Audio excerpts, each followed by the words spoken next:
Esto tú lo haces y después se graba y lo explicas. Si esto que hace se puede hacer en la prueba. No. Ah, vale.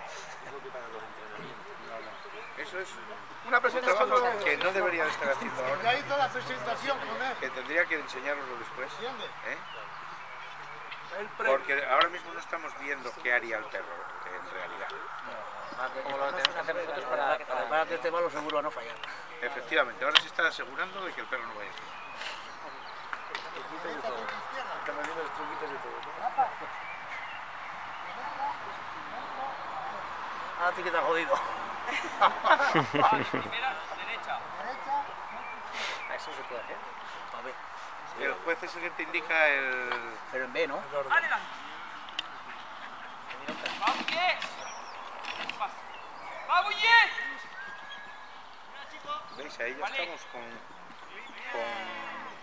una... ¡Pasa! el perro demasiado fuera de control. Está pasando los palés, pero está pasando los palés fuera de control. Llegan los palés, se espatarra.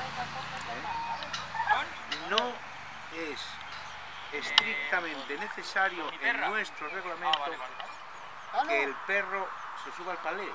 Si tú tienes el control de mandar el perro al palé derecho, se queda delante del palé, lo mandas al palé del centro, se queda delante del palé, lo mandas al palé izquierdo, se queda delante del palé. Al principio no hay nada que te diga estás obligado a subir. No hay ese vacío en el reglamento. Si tienes que hacer esos envíos, debería de subir. Es más, en el reglamento no pone nada de palés. No, puede ser palés, pueden ser unos Puede ser conos, una puede mochila ser o un cono. o una chaqueta. Siempre se hace con palés. Siempre. No tiene por qué. En facilitar Alemania lo hacían, a veces te venían con una mochila o te ponían unos conos. Y aquí siempre se ha hecho con palés. Pero dos jersey, tres No jersey. figuraba en el reglamento, en el de ahora sí que se ha Poniendo profita aquí antes que me Esto, en su día, cuando se empezó a unificar reglamentos, Sí, siempre y la batería que la tinc al mínim. se empezaron a utilizar estos dichos alemanes. Sí, per això. Y de repente